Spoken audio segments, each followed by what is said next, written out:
On June 17, 2016, 15 prominent Democratic Party activists and elected officials gathered in a hotel conference room in downtown Phoenix. Their job was to formulate language for the party platform, which would be adopted at the following month's national convention in Philadelphia. But the platform drafting committee also had an unspoken mission: to diffuse the lingering inter-party tension in the wake of Bernie Sanders' spirited but unsuccessful primary battle against Hillary Clinton. The Democrats hadn't faced convention infighting since 1980, when Senator Edward M. Kennedy challenged the incumbent president, Jimmy Carter, and party leaders hoped to use the process of drafting the platform, the compendium of official positions on policies and issues that the party faithful formally approve at the convention, to head off a similar situation. Sanders, the Vermont senator, had been awarded 5 of the committee's 15 seats in order to come up with platform language that would be as unifying and unoffensive as possible. The 5th session was devoted to health care, and it began innocently enough. The Democratic Party believes accessible, affordable and high-quality healthcare is part of the American promise, the committee's chairman, the Maryland Congressman Elijah Cummings, intoned. Several minutes worth of earnest self-congratulation about the Affordable Care Act, the legislative centerpiece of Obama's presidency, followed. The Republican presidential nominee, Donald Trump, had vowed to eliminate the disaster known as Obamacare, which mandated that private insurers offer health insurance plans to those who otherwise didn't have access to insurance, and mandated that most uncovered Americans enroll in them. The Democrats in the Phoenix conference room were unanimous in their desire to preserve the ACA and to draft platform language assuring the American public that their nominee, Hillary Clinton, would do just that. A half hour into the session, Cummings directed the attendees' attention to a guest on their computer screen. It's Rose Andamoro, the executive director of National Nurses United, the labor group that for years had been the dominant advocate for a government-run national healthcare system, also known as single-payer or Medicare for all. Andamoro was Skyping in from Chicago, where she was due to speak that evening at the People's Summit, a gathering of thousands of Sanders supporters. Sanders had requested that Andamoro be given one of his 5 seats on the platform drafting committee but had been overruled by Clinton's loyalists, most likely because Andamoro's union had loudly supported Sanders over Clinton. Andamoro, now 70, tends to wear an intent expression that alternates between amusement and withering skepticism. She dispensed with the pleasantries. Obama's healthcare program in many ways, she told the attendees, has fallen short. Costs were continuing to go up. Sick people continue to be denied coverage.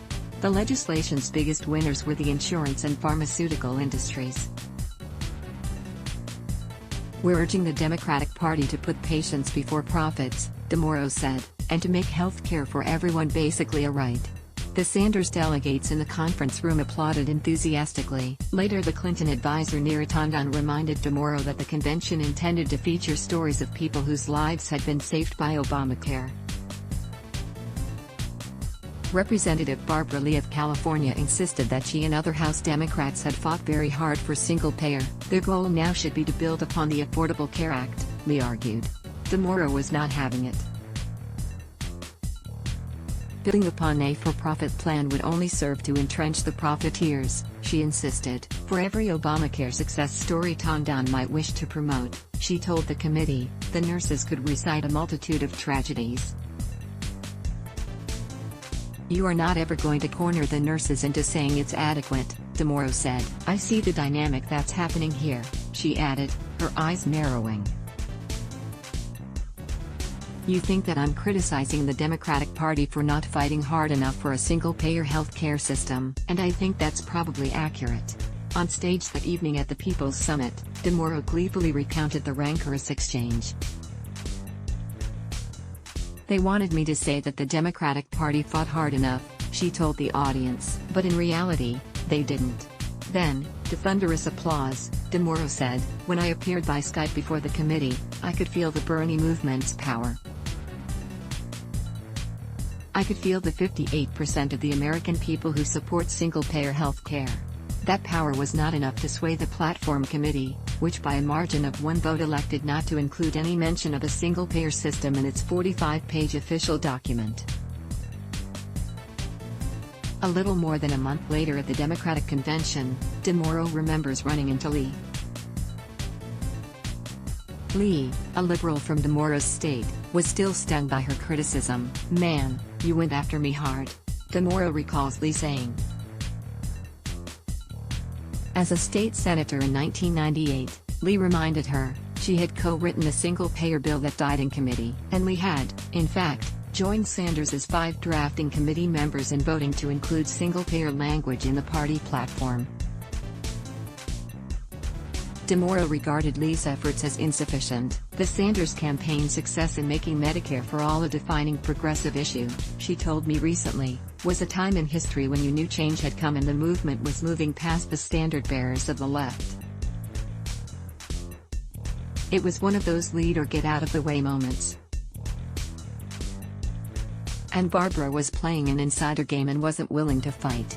Like many progressive activists, DeMauro, who retired from National Nurses United last year but remains an influential voice on the left, views her movement's proximate adversary as the Democratic establishment rather than Trump's Republicans. Of late, she has devoted much of her social media energy to deriding Senator Kamala Harris, whom she has called Chameleon Harris on Twitter. A longtime resident of the Bay Area, DeMauro viewed Harris more or less favorably when she was California's Attorney General, but as Sanders's presidential opponent, she had, to DeMauro's thinking, revealed herself to be a transparently calculating triangulator. There's no there there. The day before the second round of Democratic presidential debates in Detroit, Harris's campaign announced her new health care plan, which would guarantee universal coverage but also keep private insurers. Even though the plan was not a single-payer system, Harris had nonetheless felt compelled to call it Medicare for All. 3 weeks later, however, she would tell her donors, "I've not been comfortable with Bernie's plan, the Medicare for All plan." The contortions suggested how much the politics of healthcare among Democrats had changed, and how much Sanders and DeMauro had changed them. In a party that 3 short years ago kept single-payer advocates at Skyping distance, Medicare for All now sits at the head of the table, pulling the Democrats decisively leftward. Sanders's Medicare for All bill in the Senate has 16 co-sponsors. In the House of Representatives, Pramila Jayapal, who is the co-chairwoman of the Progressive Caucus, has introduced a health care bill with 117 Democratic co-sponsors that is even more lavish in its benefits, and thus probably costlier, than the plan Sanders has put forward in the Senate. It, too, is called Medicare for All. In addition to Harris, 2 other presidential candidates have offered health care plans that pilfer from Sanders in name if not in substance: Pete Buttigieg, with Medicare for All Who Want It, and Beto O'Rourke, with Medicare for America, the latter borrowing from a proposal developed by Neera Tandon's Center for American Progress, itself called Medicare Extra for All. The idea's original advocates, like DeMauro and Sanders, after years of struggling to get into the mainstream Democratic policy debate, suddenly have an embarrassment of allies, or at least people who claim as much. Medicare for All shouldn't mean all things to all people, Warren Gunnels, Sanders' senior campaign advisor, told me. It's single-payer. Everybody else's program is Medicare for some. Image Roseanne DeMauro, the former executive director of National Nurses United, in Washington in 2016. Credit Lori Shaw. Medicare for All, as envisioned by Sanders in a 2017 Senate bill, would expand coverage in phases over a 4-year period. Drug co-payments would not exceed $200 a year. The overall cost of the plan would be roughly $30 trillion over a decade. According to an analysis by the University of Massachusetts Amherst's Political Economy Research Institute, that amount would be largely offset through savings in areas such as administrative overhead, pharmaceutical costs and physician salaries. A combination of payroll, sales, capital gains and income taxes could pay for the remainder. The result would be a government-run healthcare system in which Americans of all ages are covered, are able to select whichever doctor they choose and incur almost no out-of-pocket expenses. Not since the Great Society era has so ambitious a social program been so actively promoted by influential Democrats. Whether this is a good thing, both as a matter of policy and for a party longing to defeat Trump next year, is currently at issue. On the one hand, the predominance of healthcare as a voting concern typically favors Democrats, as Sanders' pollster Ben Tulchin put it to me, "When the conversation is about healthcare, we're already winning." Single-payer advocates achieved a victory of a sort in the July 30 Democratic presidential debate in Detroit, when the CNN moderator Jake Tapper said, "Let's start the debate with the no issue for Democratic voters, health care, and Senator Sanders, let's start with you." The 10 candidates on stage discussed Medicare for all for the next 20 minutes, longer than any other issue. It was an establishing shot that lingered even when the night's camera frame panned over to immigration and climate change. A couple days after the debate, an ABC News/Ipsos poll showed that when Democratic voters watched both a video of Sanders explaining the virtues of Medicare for all and a video of the frontrunner Joe Biden arguing for simply improving Obamacare, 31% found the Sanders plan very convincing, while only 18% said the same of Biden's position. A few days later, however, a Monmouth University poll of likely Democratic caucus-goers in Iowa found that 56% preferred the option to receive Medicare, as opposed to a mere 21% favoring a government-run plan that abolished private insurance. It underscored the fears of Democrats on the center-left that the issue will boomerang on them in 2020, that campaigning on an entirely government-run healthcare system, the creation of which would remove about 156 million Americans from their employer-based plans, according to a Kaiser Family Foundation analysis, will invite an electoral backlash. It's been the case of healthcare policy for decades, Tondon told me. If a healthcare plan is perceived to be about protecting something, it's usually good. If it's about losing something, it's usually toxic. 18% of the United States economy, or $3.5 trillion, is tied to health care, up from 5% in 1960. The United States spends at least double per capita what other industrialized nations spend on health care.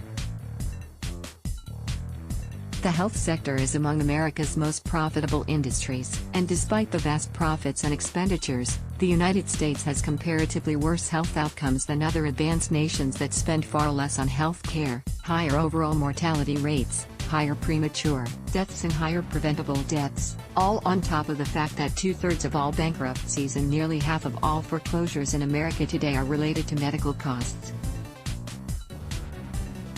In spite of these dismal returns, the healthcare system has proved extraordinarily resistant to disruption, no doubt in part because of the uniquely palpable stakes. Healthcare is unlike any other issue, Tondon says. People feel an expertise about it, because they've lived it. It's very personal to them. They think of the care of their child, of their aging parents, of their own vulnerability. Though highly attuned to the healthcare system's deficiencies, the public has also been fretful that their political leaders will only succeed in making a flawed system worse. For a quarter century, Gallup polls have found that almost without exception, 65 to 73% of Americans believe the healthcare system to be in a state of crisis or having major problems. The same polls observed Republicans feeling especially dire starting in 2010, while conservatives were condemning Obamacare, and Democratic fears spiked in 2018, after Obamacare narrowly escaped repeal by congressional Republicans. Those sentiments might suggest that Americans would prefer the government to leave well enough alone. But at a moment when a reconsideration of the party's state politics is already brewing, they might just as easily be interpreted as a call to arms, a rationale for burning down the system and starting anew. "I'm not an incrementalist," DeMoro told me one afternoon at a pizza restaurant in Napa, where she now lives in retirement. "I firmly believe that change happens through rupturing. Trump's a prime example of that." And the Democrats have used Trump as an excuse not to have a platform of their own. Well, Bernie's running for systemic change. DeMauro became the executive director of the California Nurses Association in 1993. The daughter of the owners of a pizza parlor and a beauty salon in St. Louis, she had never worked in the medical profession. She was fluent in political theory as well as in blue-collar issues and had become close with two of the most tenacious grassroots activists in post-war American history, the labor organizer Tony Mazzocchi, who successfully agitated for passage of the Occupational Safety and Health Act of 1970, and Ralph Nader, who prodded Congress to pass the Consumer Product Safety Act into law in 1972. She was steeped in the history of the labor movement, had a critical mind and locked horns with everybody, Nader recalls. She would trash the AFL-CIO for lacking substance and courage. But she also really understood the issues. I thought she was the greatest labor leader out there. DeMauro took her post shortly after Bill Clinton was elected president, at a moment when rupture seemed imminent in the American health care system. The number of uninsured Americans under 65 had risen steadily from 33.4 million in 1989 to 37.1 million in 1992. It would be 41.6 million in 2004. This troubled the Washington state congressman and former child psychiatrist named Jim McDermott. As a medical school student in the early 1960s, McDermott watched with interest as Canada built its single-payer system while, he recalled, the American Medical Association leadership predicted that this was the end of the profession, socialized medicine, blah blah blah.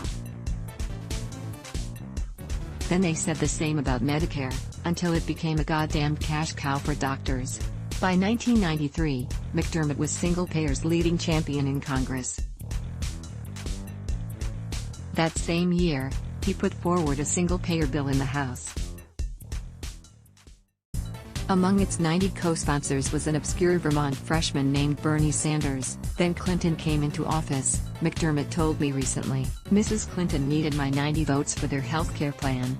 She didn't want to have anything that looked like socialism. She said, Jim, you want to take out the insurance industry, but it's deeply embedded in our society. McDermott gamely offered his support, but Hillary Clinton's determination to preserve the private insurance system was not enough to assuage Republicans or healthcare industry lobbyists.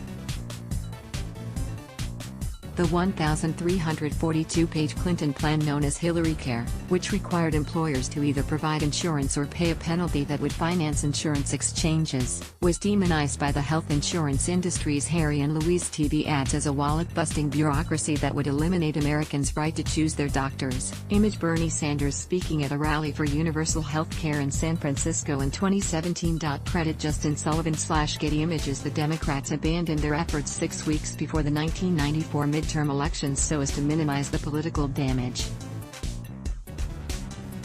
In years that followed, health care costs rose and coverage rates fell. In 1999, medical expenses consumed 14%, on average, of Americans' take-home pay. By 2017, that figure would more than double, to 31%.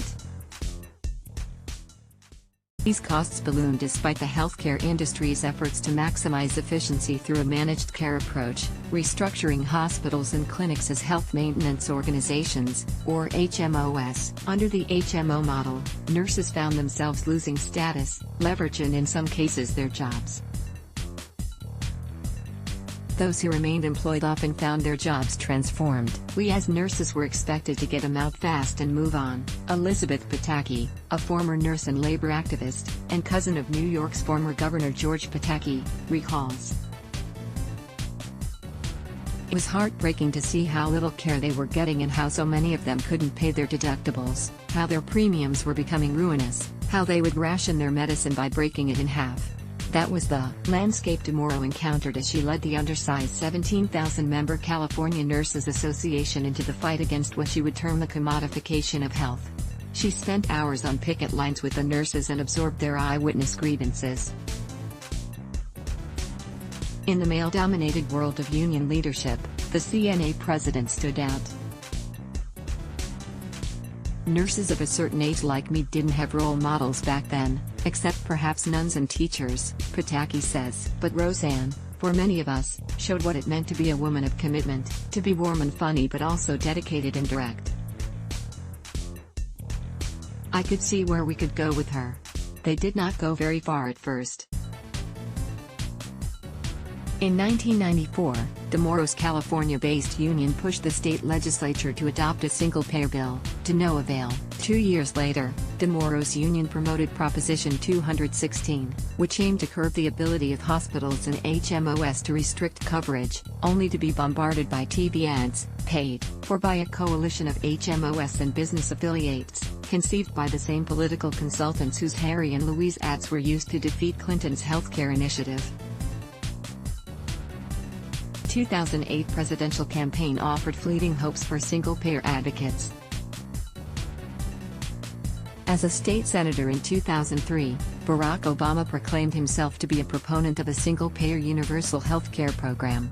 Late in the summer of 2007, DeMoro remembers receiving a call from an Obama campaign staff member. The candidate was coming to the Bay Area, the staff member said. Would she like to spend the day driving around with him and discussing healthcare? DeMoro agreed. But in typical fashion, she commissioned radio advertisements on the eve of Obama's arrival, urging the candidate to openly advocate for a single-payer system. I got a call from one of his people, asking, "Did you guys do this ad?" she recalled. And when I said it was us, they canceled the visit. Her union, which by 2008 had grown to around 100,000 members, nonetheless held events around the country for Obama. But in office, DeMoro told me, Obama proved that he had learned exactly the wrong lesson from Hillary Care. Insurance and pharmaceutical companies who viewed single-payer as an apocalyptic proposition were awarded seats at the table, as were Republican senators. Barack said, "I don't want to just message this issue, I want to get something done." Tom Daschle, Obama's early pick for Health and Human Services Secretary, told me. The view was that if we started more moderately and reached out to Republicans with something they supported in the past, we'd have something we could accomplish. There were some who believed that Medicare was a good brand that we could expand on. But he didn't believe Republicans were likely to join that effort. The question was whether Republicans were likely to join any effort. The party had been staunchly opposed to government health care expansions, including Medicare, for half a century, arguing instead for market-driven solutions, tax credits and restricting malpractice claims. An exception to this was when President George W. Bush successfully pushed to extend Medicare coverage to include prescription drugs in 2003, an industry-friendly initiative that was interpreted by some as a means of shoring up the president's support among senior citizens in advance of the 2004 election. In practice, however, Republican lawmakers have struggled to reconcile what Ronald Reagan termed the magic of the marketplace with tens of millions of Americans' inability to pay for adequate health care. Obama forced the issue by proposing a health care reform built on the bones of a 20-year-old market-based proposal from the Conservative Heritage Foundation. My line at the time, Charlie Dent, a moderate Republican congressman from Pennsylvania who retired last year, told me, was that every American had a right to have access to affordable health care insurance. The more expedient option was for Dent's party to weaponize the issue. Obama and congressional Democrats spent a year and a half trying to engage Republicans on health care, along the way discarding one preferred policy option after the next in hopes of forging a bipartisan agreement. Max Baucus, the Montana Democrat who was chairman of the Senate Finance Committee at the time and led the negotiating effort, had visited a Canadian hospital and was an admirer of that country's health care system. Still, when he began committee meetings on health care in late 2008, I told them, "Let's find a uniquely American solution," he recalled. And nothing's off the table. The only exception to that I made was single payer. I thought our country was just not ready for it. I assumed that if we worked together in good faith that over time, we'd naturally evolve toward that kind of system. A few of the Republican senators on the committee, like Chuck Grassley of Iowa and Olympia Snowe of Maine, were active participants in Baucus's meetings. Eventually, however, the Senate Minority Leader Mitch McConnell made clear his desire not to hand the new president any legislative victories. The Republicans started calling it Obamacare, Baucus said, and it tapped into a significant portion of the electorate's opposition to the president. It was political in the end. Hey, we can run against this thing. Grassley was under immense pressure from McConnell, who threatened to primary him if he stayed with this. He told me that, flat out. Spokespeople for Grassley and McConnell adamantly deny that McConnell applied any pressure on Grassley. The Affordable Care Act passed in March 2010 without a single Republican vote. In March 2015, Sanders paid a visit to DeMauro.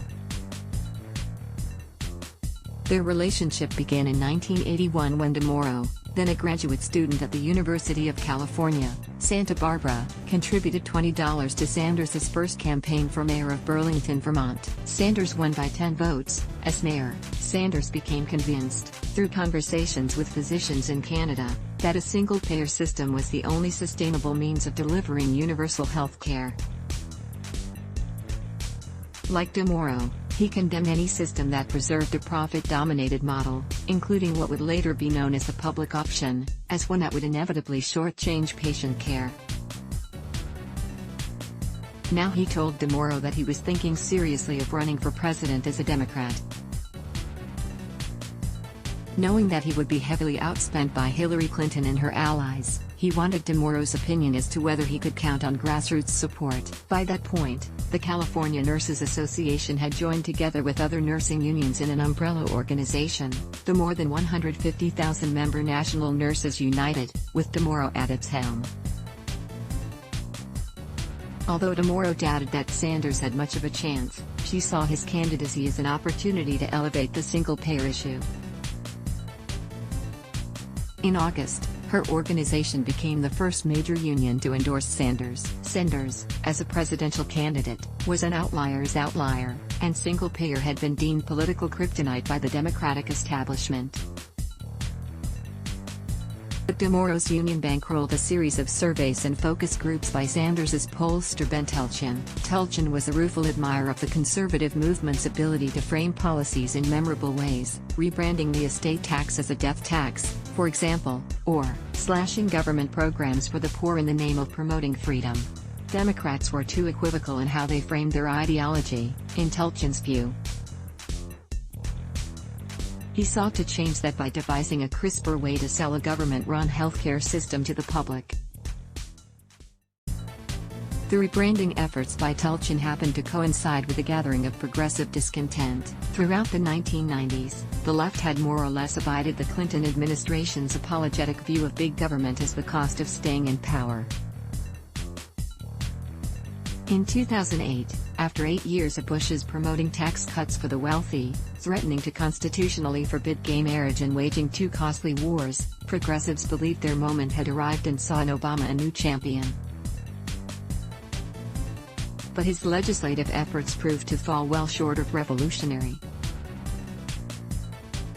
While admonishing the left to play along and accept one moldy half-loaf after another, on the economic stimulus, on climate change, on gun control, on immigration and on several judicial appointments, the Obama White House's varied attempts to attract Republican support met only scorn. To many progressives, Obamacare represented the apotheosis of this strategic folly.